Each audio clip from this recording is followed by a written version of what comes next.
తాకట్లో ఉన్న బంగారాన్ని విడిపించి ఆ రోజున మార్కెట్ ధర కట్టి మిగిలిన డబ్బును మీకు అందిస్తుంది కొమ్మూరి గోల్డ్.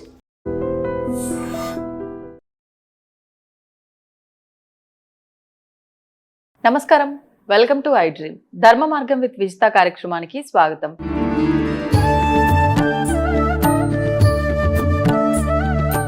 నమస్కారం గురుగారు. పరమేశ్వరార్పణం. గురుగారు, కొంతమంది పెద్ద పెద్ద యోగులు, అవధూతలు ఇలాంటి వారు భగవంతుడితో మాట్లాడతారు అని అంటూ ఉంటారు. అది నిజం అయితే, అంటే భగవంతుడు మాట్లాడడం అనేది నిజమే అయ్యి ఉంటే గనక, అంటే ఓన్లీ ఇలాంటి పెద్ద పెద్ద వాళ్ళతో, సాధన చేసిన యోగులతో, మహానుభావులతోటే మాట్లాడతాడా? మరి సామాన్యులతో భగవంతుడు మాట్లాడే అవకాశం ఉందా? దాని గురించి వివరణ ఇవ్వండి. సిద్ధ పురుషులు, మహానుభావులు, సామాన్యులు, వారందరూ కూడా ఒకప్పుడు సామాన్యులే కదా. మీరు అన్నటువంటి సిద్ధ పురుషులు కావచ్చు, యోగులు కావచ్చు, అందరూ కూడా ఒకప్పుడు సామాన్యులే కదా. వాళ్ళ స్థితికి ఎలా వెళ్ళారండి? సాధనాతు సాధ్యతే సర్వం. సాధన చేస్తే జరగదు అనేటువంటిది ఎవరికీ లేదు. నేను అమ్మవారితోటి మాట్లాడాను అని చెప్తే మీరు నమ్ముతారా? నమ్మరు. ఎందువల్లనంటే అందరికీ కూడా పెద్దవాళ్ళు అనంటే ఏదో హిమాలయాల్లో ఉంటారు, లేదంటే 100 మంది మనుషులతో, మంది మార్బలంతో ఉంటారు, ఏదో ఆధ్యాత్మిక గుళ్ళు గోపురాల్లో ఉంటారు. పెద్దరికము అనేటువంటిది జ్ఞానాన్ని బట్టి ఉంటుందండి, చేసే విధానాన్ని అనుసరించి ఉంటుంది. ఎదుటి మనిషికి మనం చేసే ఉపకారాన్ని అనుసరించే భగవతత్వం బోధపడుతుంది. భగవతత్వం బోధపడడానికి వయసుతో సంబంధం లేదండి.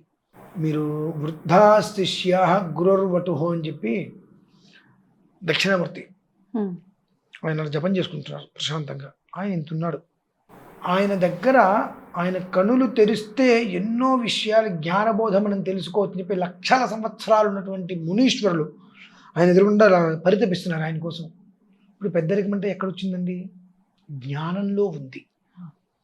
ఎదుటి మనిషికి మనం చేసే ఉపకారంలో ఉంది. అంతేకాని మంది మార్బలంలో లేదుగా. ప్రహ్లాదుడు, మరి ఆయన కోసం నరసింహస్వామి వచ్చాడుగా. మరి ఆయన అంత వయోవృద్ధుడా?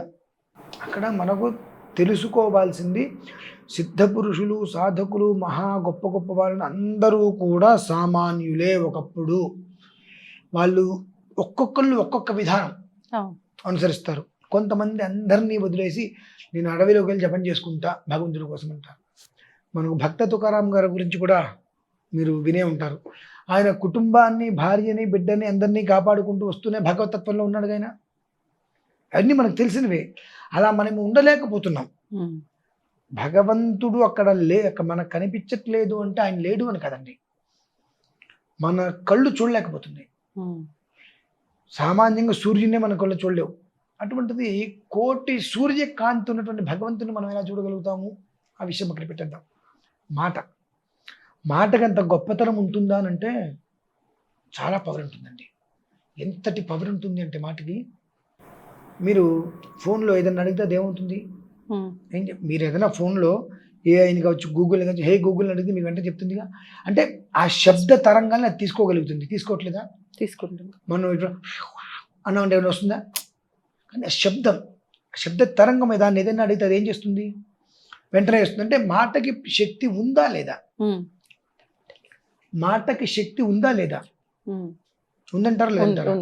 కానీ ఆ మాటకి శక్తి ఉన్నది అని మనమే నమ్మలేకపోతున్నాం. మనకే ఆ మాటకి శక్తి ఉందన్న పదం నమ్మట్లా. అమ్మవారి దగ్గర కూర్చొని ఎవరితో వద్దు. ఇప్పుడు కొన్ని సంవత్సరాల క్రితం నేను అమ్మవారి దగ్గర ఎలా ఆరాధన చేసేవాడినో నాకు తెలుసు. ముఖాముఖిగా ఏ రకంగా మాట్లాడానో చాలా మందికి తెలుసు. నన్ను పిచ్చివాళ్ళలాగా చూశారు. నన్ను ఇలా మాట్లాడుతుంటే నన్ను పిచ్చివాళ్ళలాగా చూశారు. నిజంగా నేను మాట్లాడినంతసేపు వాళ్ళు నన్ను పిచ్చిగా చూస్తున్నారన్న విషయం కూడా నాకు తెలియదు. తర్వాత మీరు ఏమంటే ఎవరితో మాట్లాడుతున్నారు, ఏదో మాట్లాడుతున్నారు ఏంటని. ఓకే, నేను అమ్మవారితో నాకు గుర్తులేదు నేను మాట్లాడిన విషయం. ఓకే, ఏం మాట్లాడేవారు? ఏదో అమ్మవారికి పుష్పార్చన చేస్తుంటే, కోటి పుష్పార్చన చేస్తుంటే నాకున్న కోపానికి ఆ సౌండ్ వినిపించిన 700 మహాను కొడతా. అంటే చేస్తే అంత నియమంగా చేయి, లేదంటే వద్దు. ఆ ఆలయంలోకి వస్తే ఫోన్ సైలెంట్లో ఉండాలి. మళ్ళీ బయటికి వెళ్ళిన తర్వాత మాట వినిపించకూడదు. అలా అమ్మవారి కోటి పుష్పార్చన చేస్తున్నా. ఏది 44 రోజులు అమ్మవారి మంత్రదీక్ష చేసి, ఆ మంత్రదీక్ష చేసేటువంటి రోజుల్లో చివరిలో ఇంకొక 4-5 రోజులు అయిపోతుండగా ఇంత పిల్ల రూపంలో అమ్మవారు వచ్చి 44 ప్రశ్నలు వేశారు. 40 ప్రశ్నలకు సమాధానం చెప్పేశారు. 4 ప్రశ్నలకి నీకు చెప్పేది ఏంట్లే అని అన్న. అదే రోజు నేను క్రతువు చేస్తుంటే కోటి పుష్పార్చన చేస్తూ ఇలా కూర్చున్నాను. వరుసగా భక్తులందరూ కూర్చున్నారు. ఒక 18-16 ఇంచుమించు ఆ వయసులో ఉండేటువంటి అమ్మాయి లంగా ఓణి వేసుకొని వచ్చి ఇక్కడి నుంచి ఇదేదో ఇట్లా ఇలా పెట్టుకుంటారు ఏంటో అది పాపడ పిల్ల, అదేది ఇక్కడ వరకు ఇలా వచ్చింది. సప్తస్వరాలు చంపస్వరాలు చెవులకి ఉన్నాయి. ఇంతవరకు గాజులు చేతికి, కాళ్ళకి పారాయణ ఉంది. చక్కగా ఇంత పట్టీలు ఉన్నాయి. ఇక్కడికి వచ్చి ఇటు సౌండ్ చేస్తుంటే నాకు గాజులు సౌండ్ చెవి కనిపించి ఇలా వెనక్కి పైకి తిరిగి చూశారు. ఎవరు ఏంటి అన్న. 4 ప్రశ్నలకు సమాధానం బ్యాలెన్స్ ఆగిపోయింది నీ దగ్గర అంటే, అసలు నన్ను ఎప్పుడు అడిగారు, అసలు నువ్వెవరు ఇక్కడికి రావడానికి అని మాట్లాడుతుంది. అంటే అక్కడ ఎవ్వరు మాట్లాడిన అసలు ఒప్పుకునేవాను కదా నేను. మాట్లాడుతుంటే 4 రోజుల క్రితం నేను వచ్చాను, సందర్భాలు వస్తే 4 ప్రశ్నలకు సమాధానం చెప్పి పో ఇక్కడి నుంచి అన్న అరిచే. ఈ విషయం నేను మాట్లాడుతున్న విషయం తర్వాత వీళ్ళందరూ నాకు చెప్పడం జరిగింది. ఆ తర్వాత చాతుర్మాస్య దీక్షకి గణపతి సత్యానంద స్వామీజీ వారు అప్పుడు 2009 అనుకుంటా, 9-10లో జరిగింది. అది టెంకాయ కట్టు ఆశ్రమం అని చెప్పి చెన్నైలో ఉంది, నాకు తెలీదు. అక్కడ ఉంది ఆశ్రమం. సరే కొందరితో నేను కూడా వెళ్ళినప్పుడు అక్కడ ఏదో కొన్ని విషయాలలో వాడి దగ్గరికి అమ్మ వస్తే నువ్వు పో బయటికి ఇక్కడి నుంచి అని తిట్టాడు వాడు అన్నారు. నా జన్మ ధన్యమైపోయింది అనుకున్నా. 2009-10 ఇంచుమించుగా టెంకాయ కట్టాశ్రమంలో బాలస్వామి వారు చాతుర్మాస దీక్ష ఆ లైన్లో ఉంటే రమ్మని పిలుస్తున్నారు. నన్ను నేను అనుకోలే. దగ్గరికి వస్తే ఎరా అక్కడెక్కడో నువ్వు రా అని పిలుస్తుంటే రావట్లేదంటే, నన్ను అనుకోలేదు ఇంకెవరైనా అనుకున్నావరా నువ్వు ఆయన అంటే, అంతమందిలో నేను అక్కడ ఏదో దేని గురించి ఏదో విషయం వచ్చిందో మాట్లాడుతుంది చెప్పాను. అమ్మ వస్తే నువ్వు పోయి కంచి అన్నాడు వాడని చెప్పి, ఈ రోజు నుంచి వాడు ఎవరింట్లో ఏ క్రతువు చేస్తారో వాళ్ళకి ఉత్తమ కథలు వస్తాయని చెప్పి స్వామివారు ఆయన నోడుతో అన్నమాట. అది 9-10 అప్పుడు. అంతకుమించి జన్మకి ఇంకేం కావాలండి. అప్పుడు నాకు అర్థమైంది. ఆ రోజు నేను అంటే వీళ్ళందరూ మీరు ఎవరితో మాట్లాడుతున్నారు తిట్టిపోసా, నేను మాట్లాడటం ఏంటి అని చెప్పి. వీళ్ళందరూ ఉన్నప్పుడు నేను మాట్లాడానా అనే ఊహ. అప్పాజీ కూడా ఆ మాట అన్న తర్వాత ఓకే నేను మాట్లాడాను అని. అంటే నిజంగా అమ్మవారు అట్లా వస్తే మనకి ఏదో ఒక రూపం గుర్తించలేమంటారా? అదే యోగం అంటారు. అలానే ఇప్పుడు మీరు ఈయన కూడా మాట్లాడచ్చండి అమ్మవారితోటి, ఏం లేదు. నేను చేసిన పని మీరు చేయండి. ఏమక్కర్లా. ప్రతిరోజు దీపారాధన చేసుకున్న తర్వాత 2 నిమిషాలు, 3వ నిమిషం కూడా వద్దు, మనకున్నటువంటి ఏదైతే కష్టం, నాకు ఇది కావాలని చెప్పి మనం మాట్లాడటం మొదలు పెట్టాలి. కష్టం చెప్పుకోవటం మనం స్టార్ట్ చేయాలి. మీరు ఒక చిన్న కుక్క బీలను తెచ్చుకుంటారు, అది మీ మాట వింటుంది కదా. కొన్ని రోజులు పోయిన తర్వాత దాంట్లో వస్తుందిగా. మేము ఆవులను పెంచుకుంటాం, దానంగానే మేము ఎక్కడున్నా మా దగ్గరకు వస్తుంటుంది. అది అంటే అది ఒక పక్షి కావచ్చు, ఒక జంతువు కావచ్చు, ఏదైనా మనం చూపించే ప్రేమకి అది బానిసై తిరిగి మనకి అది ప్రేమిస్తుంది. మనిషి ఏంటి, మనం ఎంత ప్రేమను చూపిస్తే అంత క్రోధాన్ని చూపిస్తూ ఉంటాడు. వాడికి తిరిగి ప్రేమని చూపించిన మనిషికి చేత కాదు, అది పశువులకు చేత అవుతుంది, పక్షులకు చేత అవుతుంది. మనిషి మాత్రమే ప్రేమని అందుకుంటాడు మినహాయిస్తే తిరిగి ఇవ్వడు. కానీ భగవంతుడు అట్లా కదమ్మా. ఆయన దగ్గర కూర్చుని మనము 2 నిమిషాలు, ఇది నిన్న ఉదయం నుంచి నిన్న రాత్రి వరకు ఇది జరిగింది, ఇలా జరిగింది, తప్పో ఒప్పో నా కుటుంబాన్ని పోషించుకోవాలి, ఇది నేను చేశాను, దీన్ని మనం ఆయనతో చెప్పడం మొదలు పెడితే 1 రోజు, 2 రోజులు, 3 రోజులు, 10 రోజులు, 15 రోజుల తర్వాత చెప్పండి, ఆ ఫోటో మీకోసం ఎదురు చూస్తుందండి. అలా దగ్గర అవుతాడు భగవంతుడు. ఆ ఒక్కసారి దగ్గర అయిన తర్వాత పొమ్మన్న పోడండి, పొమ్మన్న పోడు. నాకు ఇవాళ వరకు ఉన్నటువంటి నమ్మకం ఏంటంటే, నా దగ్గర అమ్మవారు ఉంది. అది నేను ఇంతకుముందు కూడా ఒకసారి చెప్పినప్పుడు, చాలామంది ఇంట్లో 18 శ్రీచక్రాలు పెట్టి అమ్మవారికి అర్చన చేస్తున్నప్పుడు పాదయోహ పాద్యం హస్తేశ్వర్ఘ్యం ముఖేషు దాచమని చెప్పి ఇలా భద్రాన్ని పెడితే ఇక్కడ గుటక వేయటం చాలామంది చూశారండి. అక్కడ చాలా ఆశ్చర్యపోయారు. ఏంటంటే అమ్మవారు అని అంటే మన అమ్మే, లేదంటే మన పిల్ల, అలా మనం చూడగలిగితే. అమ్మవారిది పంచలోహాల విగ్రహం ఉంది. అమ్మవారికి అభిషేకం చేయించినప్పుడు మనం పసిపిల్లలకి మన కడుపును పుట్టిన పిల్లలకి ఎలా స్నానం చేయిస్తాము అలా చేయిస్తాను నేను జాగ్రత్తగా. స్నానం చేయించి శుభ్రంగా గుడ్డ పెట్టి తుడిచి ఆవిడతోటి మాట్లాడుతూ ఆవిడ చక్కగా అలంకారం చేస్తా. బొట్టు పెట్టడం కానీ మొత్తం అన్నిట్లకి అన్ని హస్తాలకి బొట్టు పెట్టడం, ఆవిడతో మాట్లాడుతూ ఆవిడతో చిన్న చిన్న పాటలు పాడుకుంటూ చిన్న చిన్న లంగాలు తీసుకొచ్చి ఇంత అమ్మవారి విగ్రహం ఎంత ఉంటుంది ఇంత లంగాలు తీసుకొచ్చి ఆవిడికి అది చుడుతూ ఒక్కోసారి మా ఇద్దరికి తగదా విసుకొచ్చేది. ఇవాళ నీకు నేను చనిపోనేవాడిని, ఓ 10 నిమిషాలు అవతలకి వెళ్ళిపోయాను, మళ్ళీ నేనే వచ్చి మొత్తం అంతకు మించి ఇంకా అంగరంగ వైభవంగా ఆవిడతోటి ఇంకా పూలు తీసుకొచ్చి అలంకారం చేసేవాడిని. అంటే ఆ బాండింగ్ అంటారు. మనం ఉండే విధానాన్ని అనుసరించి అమ్మవారు మన దగ్గరికి వచ్చి వచ్చేస్తుంది. స్వామివారు కూడా మనతో అలా కలిసిపోయి మమేకమైపోతారమ్మా. నాకేంటంటే నా చుట్టూతో ఎప్పుడు భగవంతుడు ఉంటాడు. లేదంటే ఇప్పుడు నేను ఒక్కరిని కారు డ్రైవింగ్ చేసుకుంటూ కాశీ కన్యాకుమారి తిరిగేస్తానమ్మా. ఇన్నిసార్లు నేను తిరుపతి అరుణాచలం వెళ్ళాను తెలీదు. 4 సార్లు ఏమో కాశీ వెళ్ళొచ్చా. నేను ఒక్కరిని సింగిల్ డ్రైవర్, ఇంకో డ్రైవర్ కూడా ఉండదు, నేను నా భార్య వెళ్ళిపోతాం.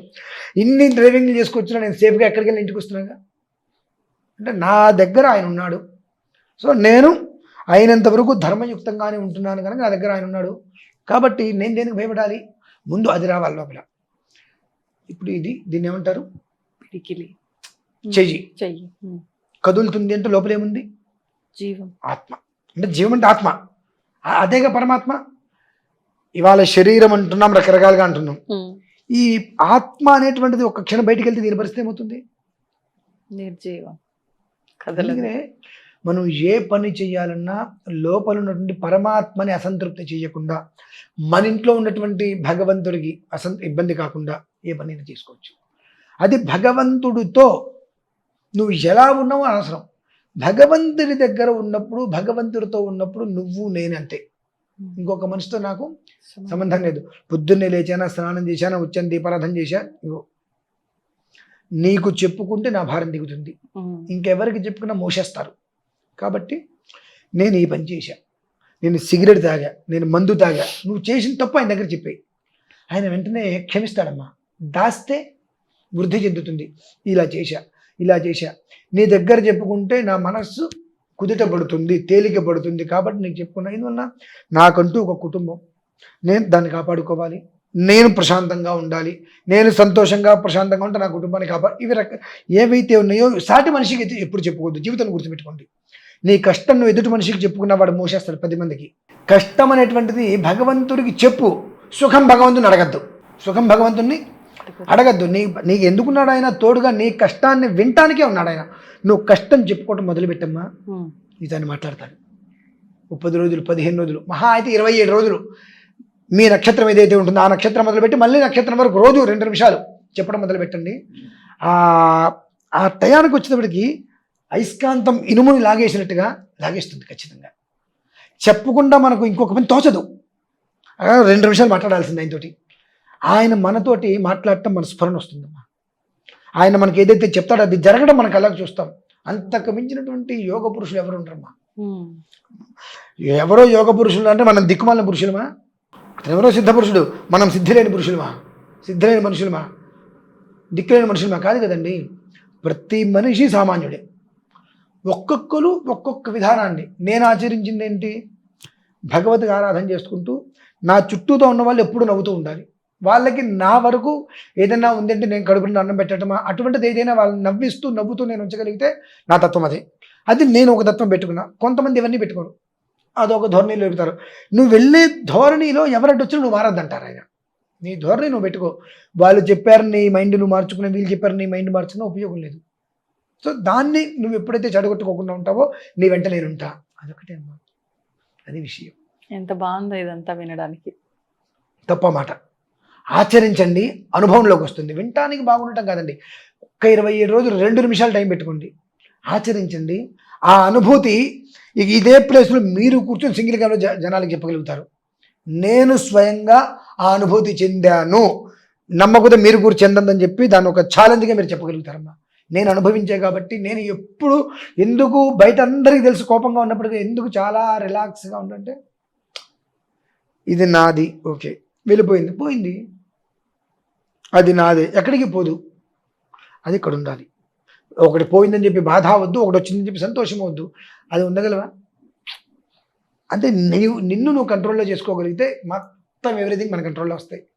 అది ఈ మధ్యకాలంలో ఎక్కువగా ఇంకా నేను నేర్చుకున్నదాన్ని. అవును, ధన్యవాదాలు. పరమేశ్వర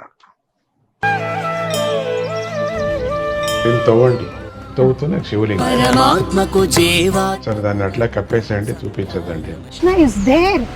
మూర్తి పూజ కాదు, సాక్షాత్ బ్రజేంద్ర నందన భగవాన్ ఉన్నారు మూర్తిలో. ఏమీ ఆశించకుండా ఆరాధించే వాళ్ళు కూడా ఉన్నారా ప్రభుజీ? నిజమైన భక్తి అంటే మనకు తెలియదు కాబట్టి